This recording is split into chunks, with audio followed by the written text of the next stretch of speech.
ॐ शुक्लाम्बरधरं विष्णुं शशिवर्णं चतुर्भुजं प्रसन्नवदनं ध्यायेत् सर्वविघ्नोपशान्तये सरस्वती नमस्तुभ्यं वरदे कामरूपिणे विद्यारम्भं करिष्यामि सिद्धिर्भवतु मे सदा गुरुर्ब्रह्मा गुरुर्विष्णु गुरुर्देवो महेश्वरः गुरुः साक्षात् परब्रह्म तस्मै श्रीगुरवे नमः. So last time we had seen till Mahotsaha. Next we start with Mahabalaha. So as per Bhashya, Balinam api balavatvat Mahabalaha. Being stronger than the strongest is Mahabalaha. So here in this reference for Balaha or Mahabalaha, being stronger than the strongest. Strongest in this context is related to two people, Garuda and Hanuman. So Lord Hanuman and Garuda, who are considered to be very strong and devotees of the Lord, being stronger even than them is the Lord himself. So that is the significance here. Mahabalaha, one who is served by even the strongest amongst all categories, or one who is stronger than the strongest. So this is the definition. Now for this we have a story. Now for this we have to go to the Mahabharata reference. Now once it so happened that the Pandavas, when the game of dice was being played, Dyuta, in that what happens is the Pandavas lose everything, whatever they have, everything they lost, right? So they lost their kingdom, they lost Draupadi, everything. They themselves, Yudhishthira had to give up everything, and at that time, Arjuna, he lost his own bow also, that is Gandivam. Gandivam also was lost in that. So he gave away Gandivam, and at that time, uh, what Karna did was, now Gandivam, he had put in a lot of efforts, and that's how Arjuna had gotten Gandivam. So he feels very bad when he had lost his Gandivam. But what happened is that Karna at that time tells that you cannot use this Gandivam at all. Or Karna, very, you can say, now basically when Arjuna lost it, Duryodhana takes it. And now Karna also was a great archer. He had also tried to learn from he wanted to learn from Dronacharya, but of course he did not get an opportunity. So at that time, Duryodhana, he tells Karna that you keep this Gandivam, you can use it. You are a great archer, so you can use it. But Karna was very shrewd, let's not say smart, shrewd. And he said that no, I don't believe in all these powers that are there. If I want to show something, I will put in my own strength and I will show. I don't believe in this Daiva Shakti, Astika Shakti. He mentions this line, Astika Shakti, meaning that which is God. After now, Arjuna had prayed a lot, he had done a lot of tapasya, and that's how he had got this Gandiva. So I don't believe in such things, I don't believe in divine power, and so on. This is what, one second. Yeah. So what happens is, as a Pandavas, they lost everything. Then Duryodhana very smartly he tells Karna that this Gandivam has been lost by Arjuna. So now you take it, you keep it with us, so that during the war also we can also use it. You know to use the arrows very well. You know archery well, so you can use that. So at that time, Karna says that no, I don't believe in such things. In Daivika Shakti, Astika Shakti, and so on, means that which is God, by putting in a lot of tapasya, by chanting prayers also. I don't believe in all this. So I don't want such powers which are acquired by prayers and so on. Something is there, even with my normal bow also, I will try to show my valor. I don't need such weapons that are there. So this is what Karna says. Now Arjuna was also present there. Listening to this, he gets very angry. He says, how can he say that? How can he speak like an astika? Arjuna, why he feels bad more is because he had done a lot of tapasya, he had put in a lot of efforts, and that's how he had acquired the Gandiva. And Karna very nicely he makes a statement that no, it's of no use, I don't believe in divine powers, and so on. Now Arjuna, he gets very angry, he feels very bad listening to this. And at that time Vyasacharya was present there. Vyasa tells him that this is not actually the reason. Karna is very smart. There is another reason behind this. I will tell you that later, not now. So like this, Arjuna, because he was very sad, he goes and he tells Vyasa that this is how it happened, and I don't know why Karna is telling such things. So at that time, Vyasa says that there is another reason behind this that I will tell you later. Leaving this topic is closed.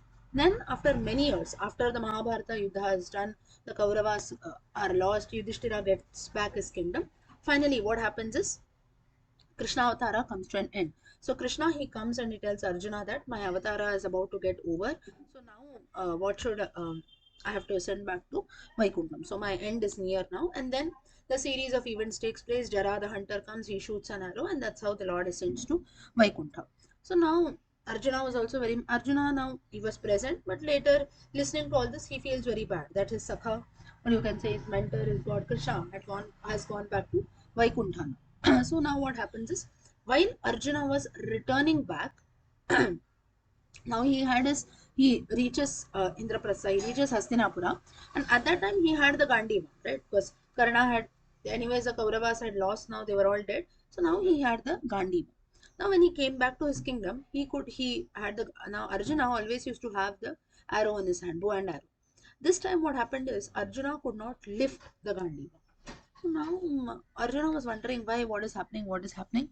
The Gandivam bow was kept there. Every day, very casually, he used to lift it, he used to practice, he used to shoot a few arrows and so on. But today, any cost, the Gandiva was not being lifted.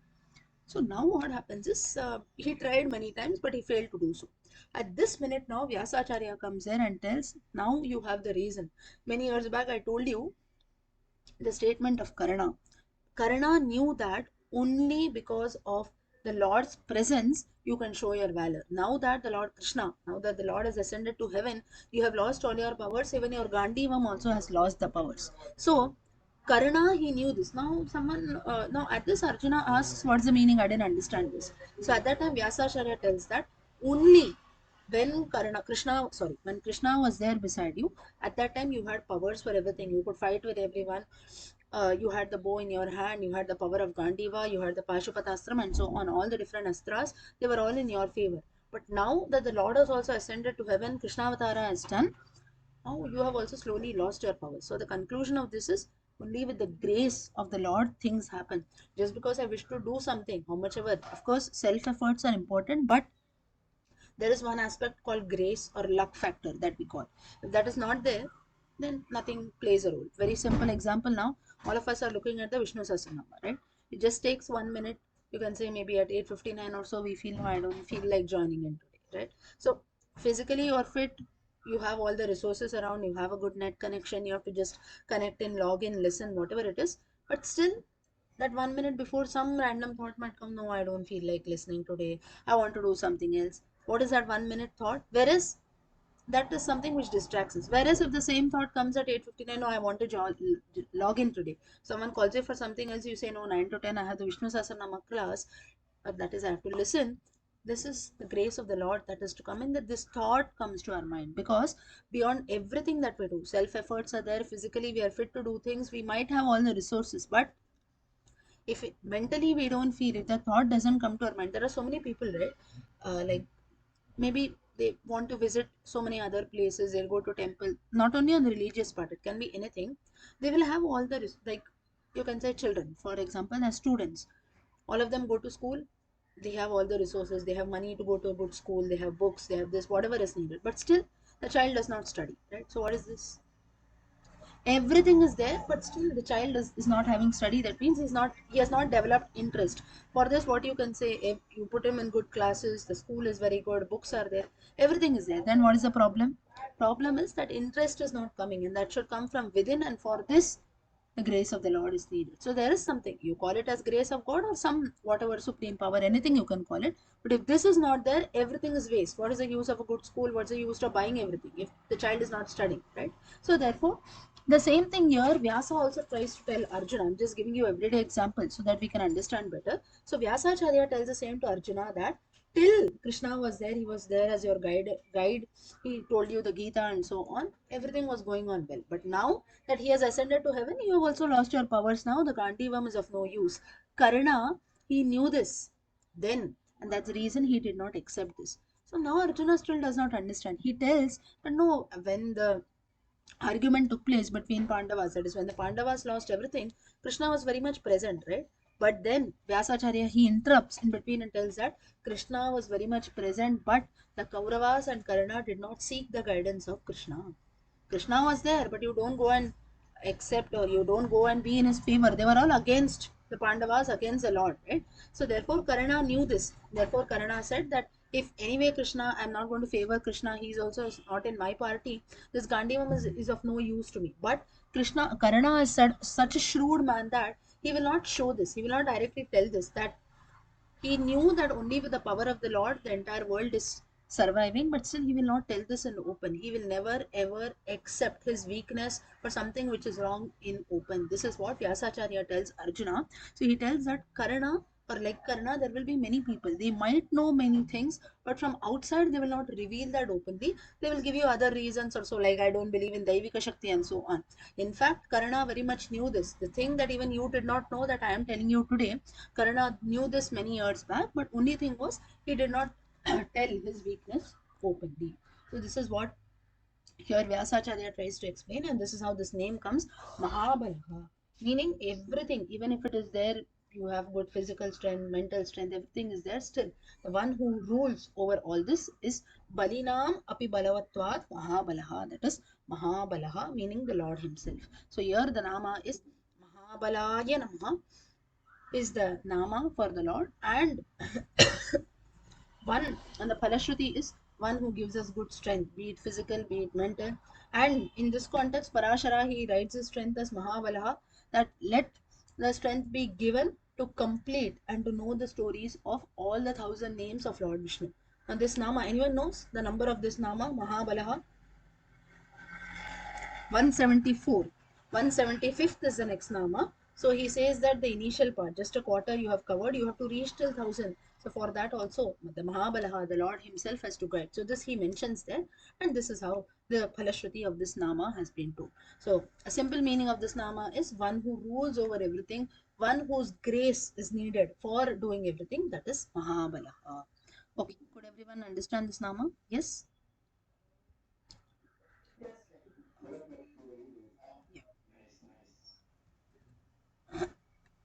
Next.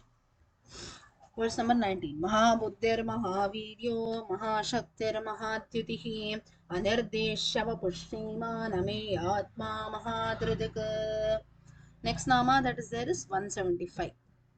So our pace is very slow, but still it is 175. You can consider a milestone. Mahabuddhi. Buddhimataamapi buddhimatvat mahabuddhi. So now if you see from even the previous words that we saw in Mahabalaha, it is like all these verses are comparative verses. Among people who are strong, stronger than them. Amongst people who are wise, wiser than them, and so on. So like this, Mahabuddhi. Being wisest among wise, that is Mahabuddhi for this now. So through different stories, what here is being told is how the Lord emerges wise or intelligent more than people who are considered to be wise. Like in the previous verse, we had the example of Garuda, Hanuman, and so on. One who is stronger even than them. Or in this context, Mahabuddhi, one who is strong, you can say wise, even than our acharyas and so on, you can consider. Okay. Now, Mahabuddhi. This is the 175th Nama. Now, once it so happened that a debate took place between Ramanujacharya and a person called Yajnamurti. Just as we have the famous debate between Mandana Mishra and Adi Shankaracharya, similarly, we had the debate between Ramanujacharya and Yajnamurti. Now, just like we have in today's times also, there are certain elements in the society who will, what you can say, like as such, they don't want to know anything, but they will just keep debating, right? You consider the best example of the recent debates that is going on around Sanatana Dharma and so on, right? So it is like, as such, they don't want to know anything. They are not interested in knowing anything, but they just want to, pinpoint, right? So the same thing here used to happen even in those times. It's not something which is emerged today. If you have, you can say, four people who believe in something, we'll have 10 people who don't believe, right? Or maybe even a very small thing. Now say for example, if I decide to do something, there might be four people who tell me, no, you don't do this, this is dangerous.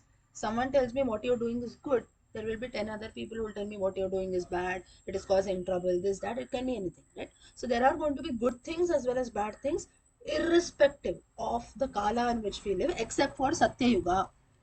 Satya Yuga, why except for Satya Yuga? Now, in Satya Yuga also, little you can say negative things as such was not there.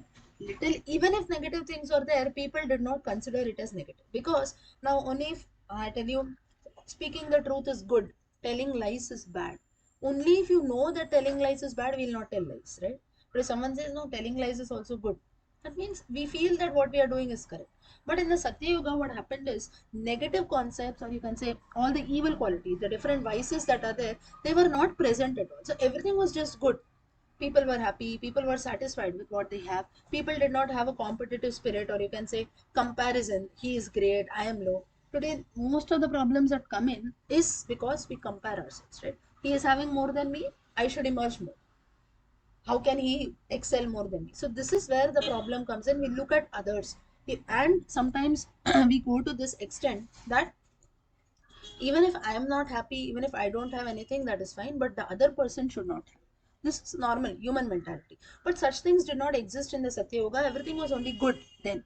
So now what the point is, and such things were being told, Mahabuddhi, this concept came in. So from the Treta Yuga, that is from Rama's time, Dwapara Yuga and Kali Yuga, slowly negative things started coming in. Ravana, Kumbhakarna, Kamsa.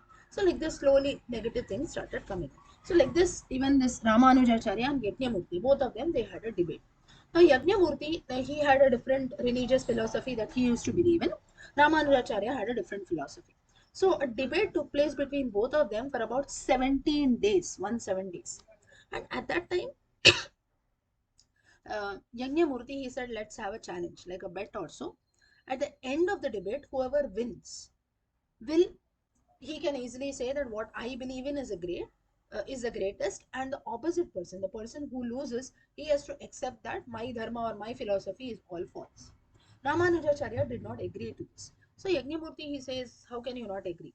I tell you that if you lose, you have to agree, right? So Ramanujacharya at that time, he says that I cannot agree that, because even if I lose, maybe it is due to my ignorance. Maybe it is because I have not understood my dharma well. I have interpreted things in the wrong way. But that doesn't mean that my dharma is wrong, or what my acharyas have told that is wrong, or what my Lord has propagated that will be wrong. So therefore, whereas Yajnamurti, he did not, you can say, he did not agree with this. He said no, then what is the use of having a debate and so on. So Ramanujacharya says it's okay, even if we don't have a debate, it is fine, but let's not have this, that I will not, even if I lose, it's not that I will change my path and I will accept your dharma and so on. This very clearly, this part that is there, very clearly tries to highlight the concept of, you can say, the so-called conversions or things that take place, right?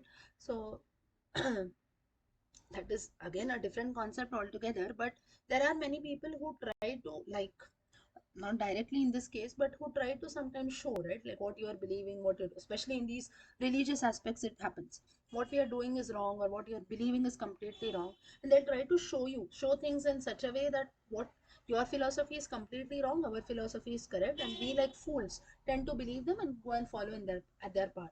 Unlike Ramanujacharya, we don't say that okay, what maybe what the opposite person is saying, that might be right or wrong, that is one part, but the things that they are proving that what I am believing in is wrong, that is, first of all, the opposite person has not studied about my dharma.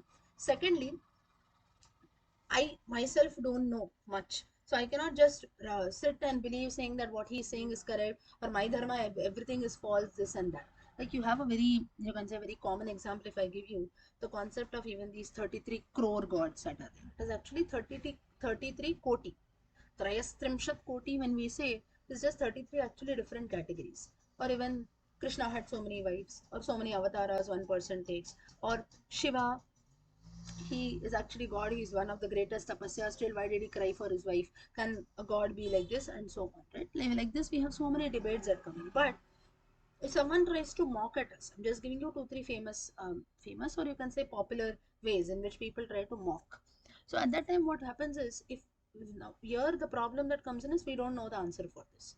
Yes, if I think, how come Krishna had so many wives? What he is saying is correct. Or how come Shiva, who's said to be the greatest yogi, how can he cry for his own wife, Sati? Or like this, how can there be 33 crore gods and so on? Like this, there are different debates. But like I just gave you three examples. Like this, there are many questions. But for all these three questions, there are proper answers. Let's not say answers, there's a proper explanation. You have not understood things rightly, you have understood them in a wrong way, and now we are debating on that, saying that what you believe is wrong and so on. Here it is our own loss. So we have to put in efforts to know the right answer that is there, that is Mahabuddhi. If you don't have the buddhi, the right intellect to find the right answers, you will end up believing the opposite person. The opposite person does not know what he's speaking about. Two or three things he has just heard from here and there about Krishna, about Shiva, about our books, about our gods. He makes some statement, we like fools go behind them, right? So the point that I'm trying to say is we have to be very, very careful. And Ramanujacharya, he knew what he was doing is correct, and that's the reason he says, even if I lose, it might be due to my ignorance, my ajnanam, because my culture, my dharma is so vast that each and every aspect I might not be aware, or I might not have understood things in the right way. A very simple, again, example if I give you, even now there are so many things in our culture, right? In our dharma which has been told. Each and everything is not known by everyone. Now maybe even these Vishnu Sahasranama stories that are there. Vishnu Sahasranama is every day I'm chanting it. I know it is very famous. It's a part of my culture. This, that, everything. I know about the acharyas also. Adi Shankaracharya, Madhvacharya, Ramanujacharya, Vallabhacharya. Everyone I know. But that doesn't mean that I have learned or I have read the bhashyas of each of them. I've understood the stories, or maybe now the stories that I am telling. When I read, maybe I'm also reading it for the first time. When today you are listening to it, you are also listening to it for the first time. So there are things which we don't know, but now you get to know, so now you're happy with it, you accept it, or whatever it is. So there are things which we don't know. Ramanujacharya tries to tell the same thing. There can be many things which I don't know, or which I would have interpreted them in the wrong way. That doesn't mean that I can give up my dharma, or I can show, you can say, no faith towards my acharyas also and accept what you tell. That is completely wrong, so you don't expect that from me. So Yajnamurti says, no, this doesn't work, and so on. They keep on arguing, but still the debate takes place, and about for 17 days the debate takes place. And at that time, now Ramanujacharya is a believer of Vishishta Advaita. Vishishta. Now Adi Shankaracharya Advaita, Ramanujacharya Vishishta Advaita, Madhvacharya Advaita. Now what are these three concepts in simple language? We'll explain. Adi Shankaracharya Advaita, meaning Advaita, there is only one God that is there, nothing else. So little, this is the ultimate. What is there? One supreme reality, one supreme energy, and all around is Maya. Maya is like an illusion. So it takes a lot of efforts in order to reach that one thing that is there. This is Shankaracharya's philosophy. Ramanujacharya, what he says is Vishishtadvaita, meaning Vishishtadvaita, depending on the situation, sometimes it can be Advaita, sometimes it has to be Vishishtadvaita, meaning sometimes it can be even Dvaita. That is, now one God is there, that is fine, but what about all these creations that we see around in the world? It can be nature, it can be trees, or whatever it is. So many things we see around it. Is that just false? We cannot just say false, or we cannot just call it as Maya, right? So here now, does this mean that there is a debate between Shankaracharya and Ramanujacharya, or between their philosophies? It's just that Ramanujacharya tries, he also knows that it is only Advaita, right? That is, there is only one supreme reality. We cannot say 10 things. But what he tries to explain is, if we are living in this world now, if someone right from the time if you are born, if I no, everything is false, there is no mother, there is no father, like Nirvana Shatakam. न पुण्यं न पापं न सौख्यं न दुःखं न मन्त्रो न तीर्थं न वेदा न यज्ञाः, like this, न मातः न पितः न बन्धुः न भ्राता, and so on, such things that come in. That is Vedanta, that is philosophy on one side. But right from the time if you're born, if I keep on telling you like this, there is nothing around, there is nothing around in this world, obviously no one will believe, right? Because you might ask a simple question. I can see my mother in front of me, I can see trees around, I can see the sky, I can see people, I can see this world. How can I just not believe in this, right? So Ramanujacharya, what he says is, in order to reach to the supreme, that is it, that is, in order to reach to that Advaita, I have to pass on through different things. I have to consider many people around. I have to consider different gurus. I have to consider nature as my teacher. There will be many mentors that come in. So I cannot just, you can say, regard that everything around in the world is false. There is only one Advaita. I cannot say this. So there are different things also which I have to respect, Vishishta Advaita. But there is one who rules over all this. That is Lord Narayana. That is the Lord Himself. So this is philosophy of Ramanujacharya. Third philosophy is Madhvacharya. Madhvacharya, he clearly believes, like Adi Shankaracharya believes in Advaita, he believes in Dvaita, saying that Prakriti and Purusha, there is one Lord, and Prakriti, the world around, to exist. So the world or earth and so on is also our teacher, and the Supreme Spirit was also, you can say, a proper guide. So both things are balanced.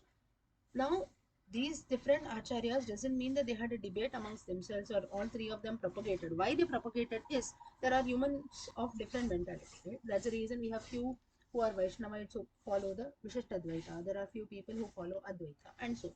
So it is just the paths are different. Like there can be some people who study Vedanta and so on, or people who believe in Adi Shankaracharya's philosophy, they feel that no, let me not focus on this world and things around. Directly, let me study only about Advaita. I want to be free from Maya and so on. Basically, yogis and sages. People will be like a few people, like common people like us, wish it Advaita. For us to live in the world directly, I cannot just sit and believe there's only one supreme, there's only one God, nothing else. I cannot say that.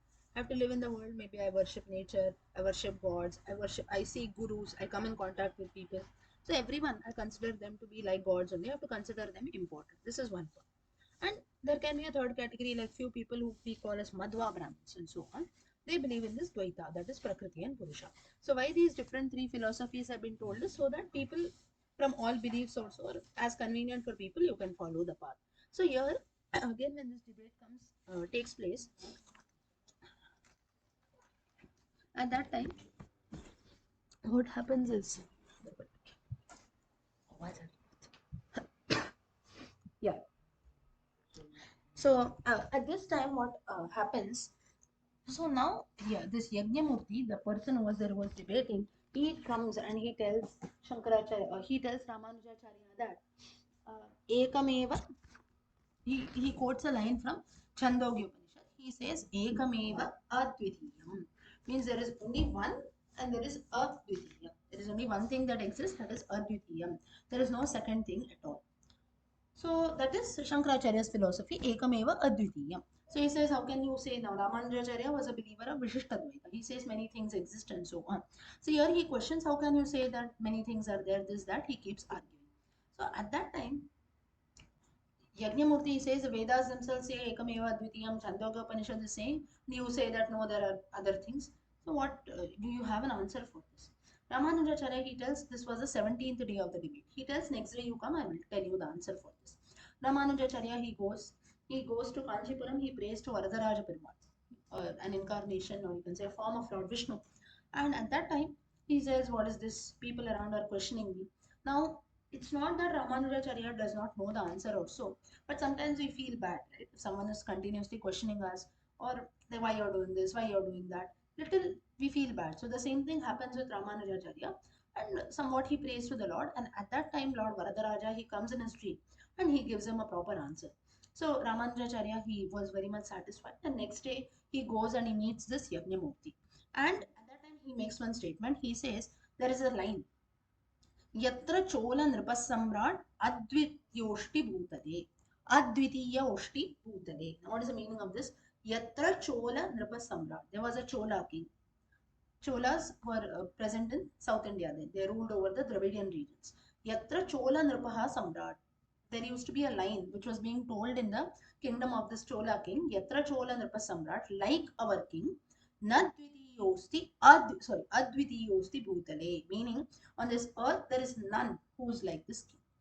There is none who is like this king. That doesn't mean that there are no kings at all. Like this, now the kings usually they like to listen to their own praises, right? So it's not that there is no second thing. It doesn't mean that there are no other kings, there are no other great kings or so on. There are kings, but like this Chola king, he is the greatest amongst all the kings, like that. So that doesn't mean that there are no other kings at all. So the same thing is applicable even here also. Ekameva Advitiyam, meaning Ekameva Advitiya, meaning one like this one, that is like Ekameva is nothing but the Lord Himself. So, like Lord Vishnu or any god that is there, like the Lord, there is none. But that doesn't mean that there are no other things also. There are no other acharyas, there are no other gods, there are no other philosophies. That is not the meaning here. It's just that, like that one god, there is no one. Like we saw in the previous line, Mahashakti, like Mahabalaha, sorry.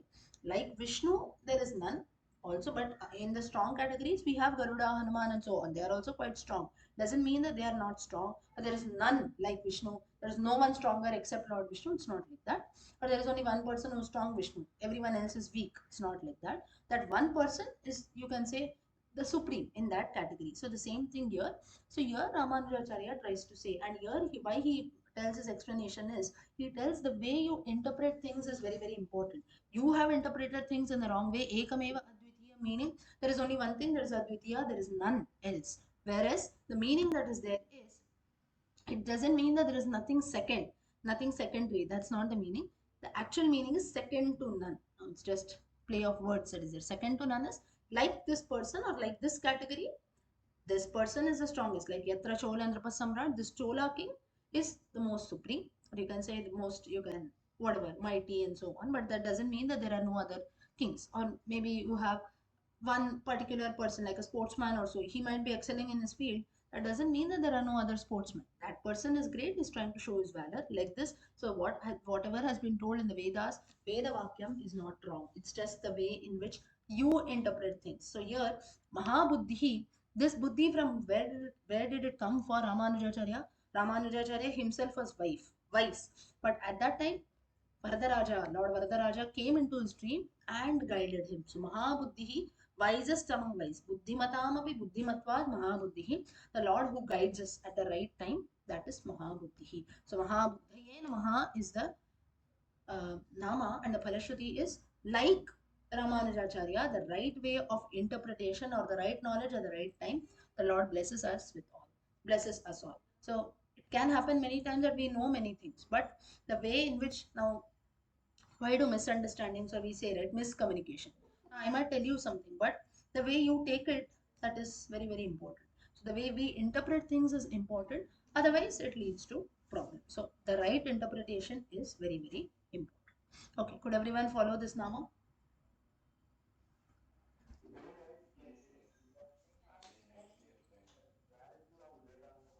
Yes. So this is why Vedanta, especially those who study Vedanta, can be Ravi Shankarji or anyone, Vedanta is not as such. Though we say Vedanta is very difficult and all, it is actually, we cannot call it as difficult. It's just how we interpret things. So we cannot say that I have not seen the Lord, that means the Lord doesn't exist. Or there are so many philosophies or so many texts that I don't know, I have not heard about, so such a thing does not exist. If you have not heard about, today you're listening to that.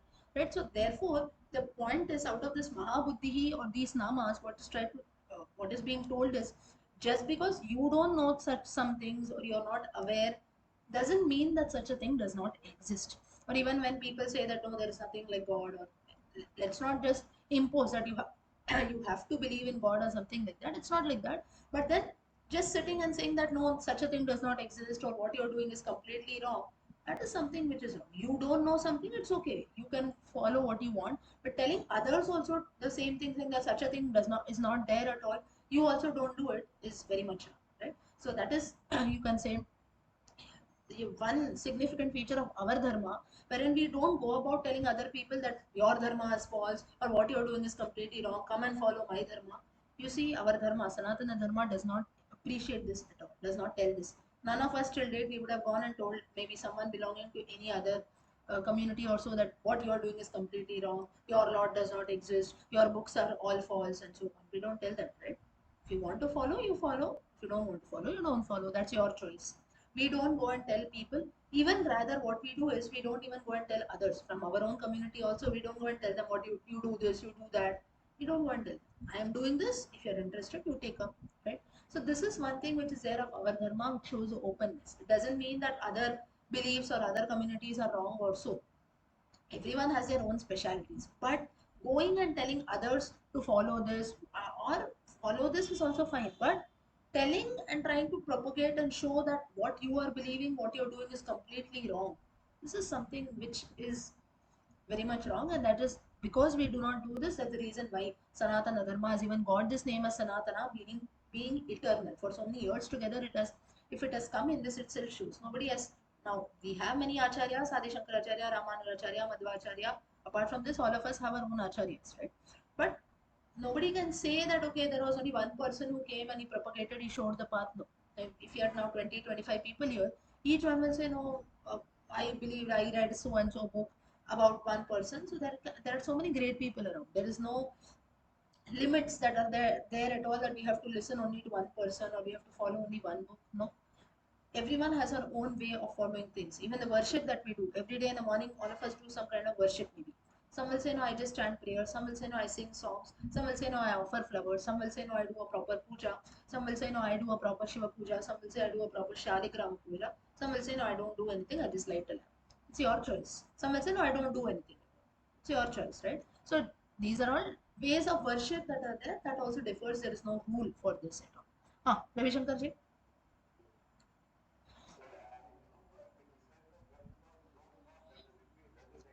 Yeah.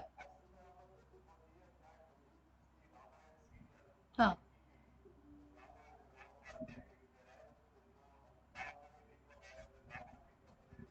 Huh. Yeah. Hmm. Right.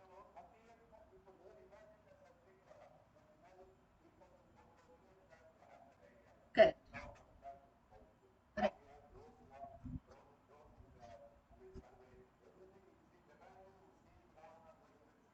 Huh. You can see. Correct. Correct. Yes. Right. So that's what, be it something with it has to do with science or religion or spirituality, whatever it is, we cannot just say if you don't know anything, it's okay. You believe, you don't believe, that's your choice. But sitting at one place and saying no, such a thing does not exist at all, that is very much wrong. Okay, next Nama. Mahavirya. Yes, yes, yes. Correct. Pushpaka Vimana, we will believe in Wright brothers, but we will not believe in the concept of Pushpaka Vimana. Right? So like this, there are many things that come. Okay, next is Mahavirya.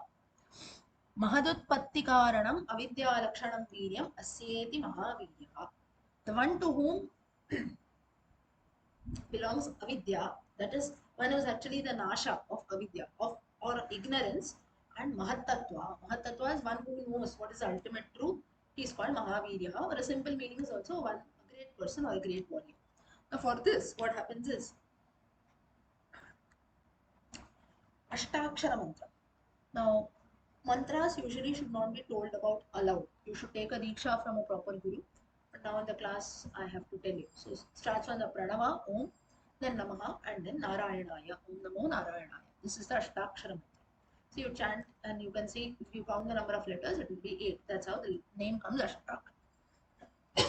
Ashtakshara mantra. Now the right way of learning mantras, many people get this mantra diksha and so on. The right way is someone tells us something, the guru gives a proper diksha, and that's how the knowledge passes about, right? So, but now the guru shishya parampara should start from somewhere. Someone has to start. So the Lord himself, what he says, Lord Narayana himself says, I cannot just sit in one place, just sit in Vaikuntha and tell people that all of you start, you find a guru and start learning the Ashtakshara mantra, and then you propagate it. I myself have to put in efforts. So what he did is he takes up an incarnation as Narayana Rishihi. That's how you have the Naranarayana Avatara, Narayana Rishihi, Arjuna and Krishna. And Arjuna and Krishna, they are said to be born as Narayana and this Nara. So Narayana Rishi and Nara Rishi. Like this, there were two rishis who were living in Badrinatha, Badrikashrama. Today's Badrinatha. And there, this Narayana Rishi, he accepted Nara Rishi as a Shishya. And there he keeps chanting this Ashtakshara mantra. He has propagated it to his Shishya, Nara Rishi. So this shows that practice what you preach. This proverb that we tell today, the Lord himself has done that. He himself. Now someone will say that why should the Lord tell about his own names? Is he being proud of that? It's not that he's proud that he's like a fool, like Hiranyakashipu is chanting his own names. It's not like that, but to show to the world. The Lord says that if I have to show to the world that we have to learn the mantra or follow the Guru Shishya Parampara, there should I myself should follow the same. So that's the reason he takes an avatar as Narayana Rishi and Nara Rishi, and he propagates this Nama like I have propagated the Ashtakshara mantra, like this many people. Nara Rishi learns this, like this many other people learn, and that's how you have the propagation of this Nama that takes place. And that's how we also have learned this. So this, if we are chanting today this Ashtakshara mantra, all thanks to Narayana Rishi. He did that. Lord Vishnu in the form of Narayana, for the first time in Badrikashrama, he had propagated this mantra, and that's how today also we keep chanting that. So now what happened is Indra, as usually he saw this that was taking place between Narayana Rishi, Nara Rishi, the propagation of Ashtakshari mantra and so on. He looks at this, and as usual, Indra's tendency is afraid. He says, what? I think both of these them are doing tapasya and so on because they want this Indra Padavi, that is the king of gods Padavi. So as usual, he sends his different apsaras, he sends his different army, this, that, he showers heavy rains. He creates all kinds of hurdles, all kinds of disturbances. He tries to stop their tapasya. Narayana Rishi, he does not react at all. So now what happens is Indra later he feels that all whatever I put in, everything is a failure. So now what should I do? He's just thinking. At that time, what happens is Narayana, what he does is he just hits his thigh part, and at that time a woman emerges out of that. Her name was Urvashi. So the famous Apsara Urvashi actually has come out from the thighs of Vishnu. Uru in Sanskrit meaning thigh, Thigh, thighs. So that's how she gets the name Urvashi. And Narayana Rishi, what he did is many apsaras were being sent in order to distract Narayana Rishi and Nara Rishi. And he, to that extent, he also sent even Manmatha, Manmatha, the god of love. Now, Manmatha little had already developed fear because once he had gone to disturb Shiva, he was burned to ashes. Now he says, next, now I have to go and disturb Vishnu. I don't know what will happen now. So now, but still Manmatha also came, this many Apsaras came. So Vishnu, what he did is Narayana Rishi. Vishnu in the form of Narayana Rishi, he hit his thigh, this Urvashi lady, she came, and instead she was sent in order to distract this Manmatha. Now Manmatha was sent by Indra, Urvashi was sent by Narayana Rishi. Urvashi, she went and she distracted the mind of Manmatha. He was attracted towards her and so on. Now Indra saw this and Indra said, wow, I did something and this Narayana, he has shown his Maya and he has put the ball in my court. That is, he has given me like a tit for tat mentality. I sent four people to distract him. He has sent one lady and they have distracted my own people now. So now he goes and falls at the feet of Narayana Rishi. Says, I seek your forgiveness. I was afraid that my Padavi is on danger and so on. At that time, Narayana Rishi says, you don't have to worry for your Padavi. I've not come here to take your Indra Padavi and so on. I've just come here for the propagation of Ashtakshara Mantra with my Shishya Nara Rishi so that people and other bhaktas will also learn this mantra through this Guru Shishya Diksha Parampara. That's it. So now Indra is satisfied and he goes about. At this time, what happens is Lord Shiva himself he comes in. And Shiva himself here he propagates about the greatness or the significance of Lord Vishnu.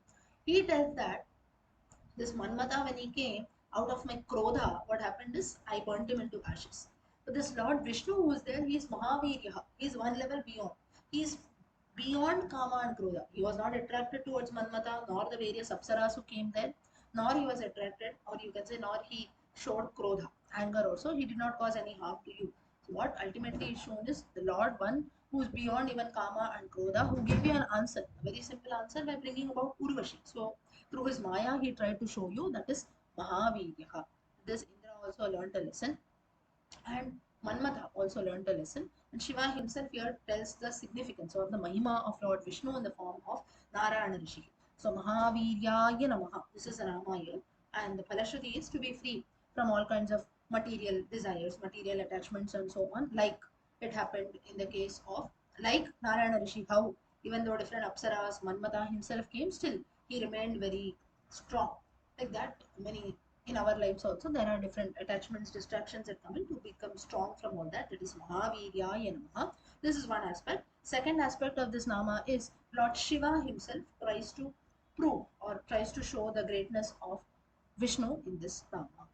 Okay, we'll look at one more Nama and then stop. Next is Mahashakti. Could everyone follow this Nama? Mahavirya. Yes. Okay. Mahashakti. Mahati Shakti Samarthyam Asyeti Mahashakti. One who possesses great Shakti. Now, this line that comes in, it's a Upapada Samasa. Upapada is a name of a Samasa, compound word in Sanskrit.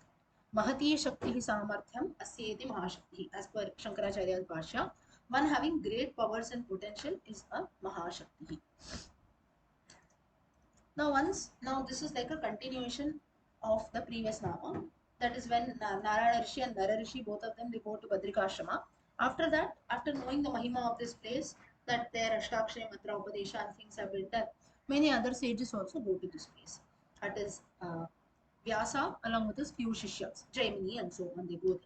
And these four rishis, they were a group of four rishis, and they had a debate on different aspects. So one rishi, he says that one thing that I believe is pratyaksham. First concept that he told us pratyaksham. What is pratyaksham? That which I see in front of my eyes, I believe that. So if I see a temple in front of me, there is Lord, or if I see Lord himself in front of my eyes. Now they were all rishis, so they had done a lot of tapasya, so they could see the Lord in various forms. So if I see the Lord in front of me, I believe that. Or whatever things, it need not be only God, it can be anything. Whatever I see in front of me, I believe, nothing beyond that. This is pratyaksham. Vyasa, he cuts him in between and says, no, you cannot say this, right? There are many things which always, if you cannot see something in front of your eyes, it means that you don't have that potential. We have many people like devotees, Prahlada, Dhruva, and so on, who were small kids, but still they could see the god in front of them because of the efforts and the tapasya that they did. So you don't have the potential for doing the tapasya, so you cannot claim that what you see, because the lord doesn't come in front of you, doesn't mean that such a thing does not exist. But there are many things which we can imagine, or feelings and so on, that are there. So everything cannot be pratyaksha. So what you say is false. Second is anumanam. Anumanam is making a guess about things, that this can be in this way, or like especially in a desert area or so, from far off it seems that there is a water body, but if you go near there is nothing, right? So this is anumanam, like there can be something and so on. Vyasa says again, anumanam is one part that is there, but again we cannot just keep assuming things. Okay, 50 years later this will happen, 50 years later that will happen. Always anumanam doesn't work in all concepts. Or the lord will come and bless me after 25 years, after 30 years, this will happen, that will happen, kalki avatara will take place, I will be very much present. You cannot just live on anumanam at all. Jaimini, then what he says is Shabdam. Third aspect is Shabdam. Whatever is being told, like if the Lord comes in front of me, he blesses me, or he makes some statement, I will believe only that. Shabdam. So Vyasa says, not everything will be told to you openly in the form of Shabdam only. There are some things which have to be understood, or there are some things which from before itself have been told. It's not that everything will be told to you only in the form of Shabdam at all. So now Pratyaksham also doesn't work, Anumanam doesn't work, Shabdam doesn't work. So Vyasa, all the three sages, they ask what exactly works then. So Vyasa at that time says is what works is Shastra Yonitva. Shastra Yonitva meaning Veda Vakyam. Whatever has been told in the Vedas, that is only true. So if you have to know something, Pratyaksham, Anumanam, Shabdam, all three together, and something even beyond this has been told in the Vedas. And here he says that if you have to know the Lord, if you have to know about the creation and something, what you have to know is you have to study the Vedas. Vedaswarupaha is the Lord himself. Whatever has been told in the Vedas, that only is true. Shastra Yonitva. Beyond that, there is nothing. You cannot say whatever I see in front of my eyes is true, Pratyaksham, or some Anumanam random guess you make, no. Shabdam, whatever you say from your, someone has said something, so I believe.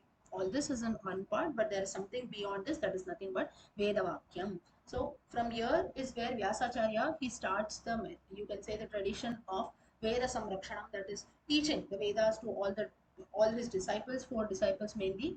He divided the Vedas into four parts, and that's how the study of Vedas also started. Until date we do that. And here Veda, through this line, Vyasacharya also propagates uh, Veda Samrakshanam, how the Vedas have to be saved. And here he says the one who has got the ultimate powers is Veda Swarupi, Lord Narayana himself. So that's how the name comes as Mahashakti. Mahashaktaye Namaha is the Phalashruti. It is a Nama here, sorry. And the Phalashruti is blessings, or you can say blessed with knowledge of the Vedas. Vedas or Jnanam. Now for people, now in those times everyone used to go to the Gurukula, they used to learn the Vedas. And even now also, so in today's times how we can relate is to get the ultimate knowledge, to get an opportunity to learn the Vedas, to study whatever has been mentioned in the scriptures and so on. So that is Mahashaktaye Namaha. Mahashakti, when we say it is not physical strength, the Vedas are only Shakti of the Lord. That has been described here. Okay, so today we will stop here.